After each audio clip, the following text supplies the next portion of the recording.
Ben ritrovati qui su Radio Rossonera, il 25 luglio del 2024. Ben ritrovati a tutti. Buon giovedì, Enrico Boiani. Ciao. Ciao, buongiorno a tutti e ben ritrovati. Non interesserà a nessuno il compleanno di mia mamma, ma questa è un'altra questione. Auguri. Grazie. Cioè, per lei. Auguri per noi. Cioè, in realtà lei gli anni li fa il 25 di luglio. Oggi però è il 55 di giugno, quindi non so, Quindi ancora ne hai di tempo prima che non festeggi. so, non so se...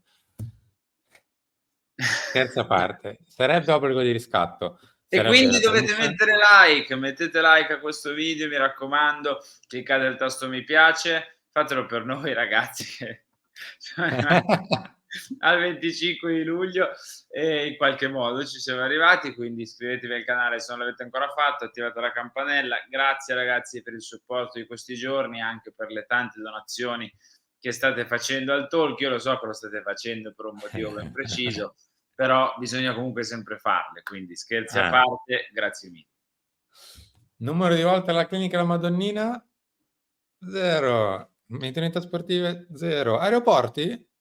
1 per Fonseca. Sì. Fine. Va bene. E niente ragazzi, sarebbe la trasmissione di mercato, ma ci eravamo lasciati un paio di giorni fa con questa chiusura dell'affare Fofanà grazie al blitz di Jerry Cardinale che insomma lasciava un po' già a desiderare il concetto. Si capiva che non sarebbe stato proprio così, sono passate le 48, stanno passando anche le 72 indicate per le firme sui contratti e non c'è traccia, anche perché nel mente il Monaco si è un po' infastidito, il rilancio da 2 milioni non sembra essere sufficiente, quindi 14 non ce lo danno. Siamo arrivati al 25 di luglio e il mediano ancora non c'è. E che dire, oggi Gazzetta ha sparato un nuovo nome per il mediano, ovvero Cardoso del Betis, che è arrivato in Europa 6 mesi fa. Questa è Gazzetta, dopo Pulisic e Musi il diavolo ha messo Cardoso nel mirino, baffi d'antologia, neanche Magnum PI aveva questi baffi. Che io onestamente lo conosco molto poco, quasi niente, cioè sapevo forse della sua esistenza, ma il Betis No, non lo... nemmeno io conosco veramente poco, ho visto un po' di Liga quest'anno, ma ho visto poco Betis, quindi non lo conosco molto bene e magari ci facciamo un'idea e oggi ne parliamo meglio durante il talk di Radio Rossonera. Vi aspettiamo sempre su questo canale alle ore 16 e facciamo una sorta di Con le identikit. donazioni, vi ricordo, per il post partita. Perché magari qualcuno guarda Obbligo e non il talk. Abbiamo messo in palio, diciamo così, il post partita di Milan-Manchester City Pure alle qua. ore 2 di notte, di domenica a questo punto, quindi nella notte tra sabato e domenica, a colpo di 30 euro al giorno per 5 giorni, altrimenti non si sarebbe fatto. Al terzo giorno abbiamo già raggiunto l'obiettivo dei primi 3. Oggi servono altri 30, venerdì pure. Se no, No, cioè, poi dovessimo arrivare alla cifra, io devo capire effettivamente, proprio logisticamente come fare, però questo è un altro discorso. in strada, come Di Marzio.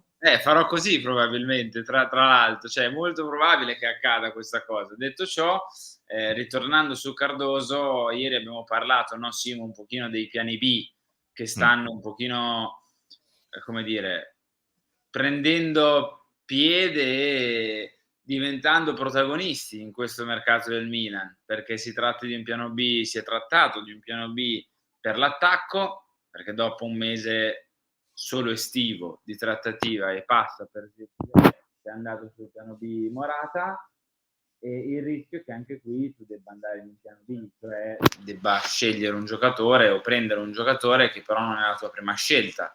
La tua prima scelta è Fofana, lo sappiamo ormai da tempo, ma il rischio con trattativa lunga e logorante, rilanci a poco, modus operandi che vai prima dal giocatore, poi va dalla società, inserimenti di altre squadre, attese, tutto quello che ne consegue, il rischio è che anche in questa occasione finisca come con Zirkzee, cioè che lo stallo arrivi e diventi appunto favorevole per altre squadre e che queste altre squadre poi si prendano il giocatore. spero non sia ancora una volta il Manchester United, spero che alla fine Fofana arrivi al Milan, anche perché bisogna dare un sussulto a questo mercato.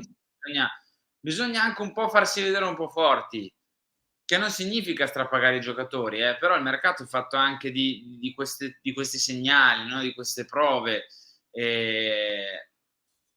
Per esempio, faccio un esempio, la Juve probabilmente sta anche spendendo troppo, no? Non per fare paragoni con le altre squadre, la Juve probabilmente sta anche spendendo troppo, probabilmente andrà a prendere qualche giocatore che magari utilizzerà poco o ha pagato qualche milione in più.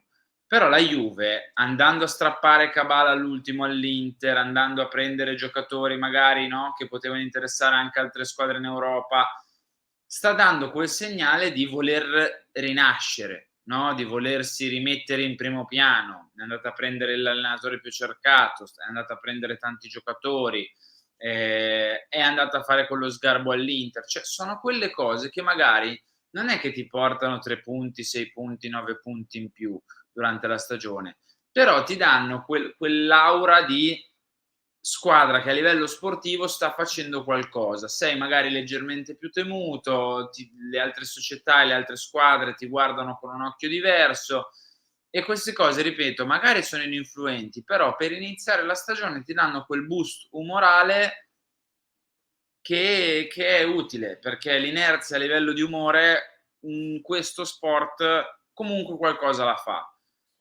Qui non è solo questo il discorso del Milan.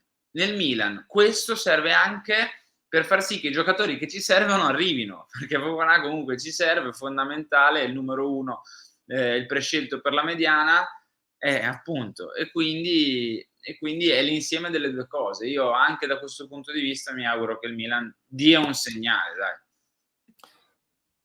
Il resto della situazione, Pavlovic, è uguale, nel senso che sì, ci si avvicina a colpi di un rilancio di 1 milione, 2 milioni, di un bonus, eccetera, e vediamo se nei prossimi giorni c'è questo avvicinamento finale. Ci si avvicina tanto che tra un po' ci si tocca. Poi c'è questa questione qui. Sì, Fabrizio Romano di ieri sera, io non mi faccio neanche vedere, onestamente.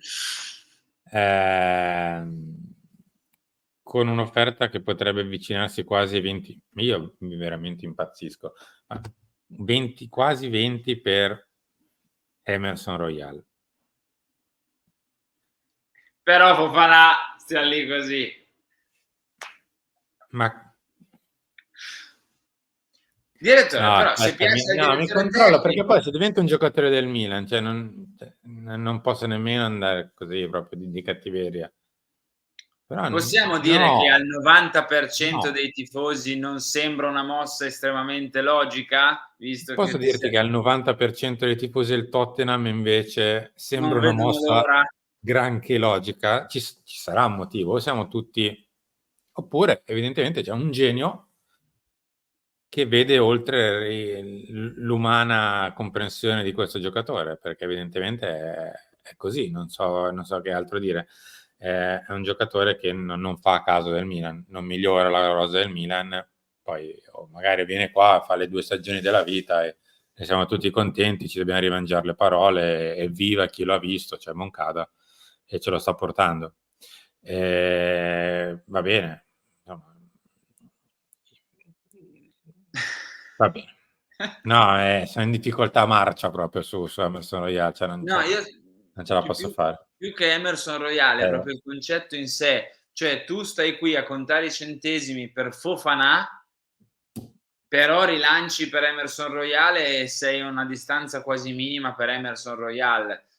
Logicamente io credo che al 95, se non al 100, magari al 100 no, perché qualche fan ci sarà, di Emerson Royale e Sì, non fan di Fofana. assolutamente, cioè Però i credo che al talenti li ha. 95% delle persone questa cosa non sembri logica, cioè che vai a chiudere il terzino e sei qua che ancora non sai se prendi il mediano e se prendi il mediano rischi di andar su un piano B. Per quei milioni lì alla fine, se ci pensi, perché l'offerta che stai facendo al Tottenham non è troppo Ma Harry, diversa. è l'idea che ha il Milan da 4-5 anni, cioè il giocatore Fofana a un anno della scadenza, con quell'età, con quelle caratteristiche, con quelle qualità, bla bla bla bla bla bla bla. vale per me dai 10 ai 15? Ok. Se esco dai 15 per me non vale più la pena, vado da un'altra parte, giusto o sbagliato che sia, ma è la loro idea. Evidentemente Emerson Royal per loro vale dai 15 ai 20, ma quello è un altro Vabbè. discorso. Però è No, così. no, ma io capisco che sia così. Nutro dei dubbi. Poi non ci scrivete che siamo pessimisti, possiamo nutrire dei dubbi? Credo sia lecito. Nutro dei dubbi, ecco, su questo mercato. Poi a rispondere sarà, cioè, o comunque il primo bilancio si farà alla fine del mercato e come sempre valuti il mercato alla fine dell'anno, per carità. Però boh. Posso dire una cosa finale? No, perché Certo. poi chiudiamo. Siccome ci hanno fatto una capoccia così per 2 o 3 anni, che i giovani dello scout non venivano accolti bene, che le segnalazioni non erano ascoltate, che invece con in mano a Moncada la questione mercato avremmo avuto i migliori giovani sul pianeta Terra, eccetera, eccetera, eccetera.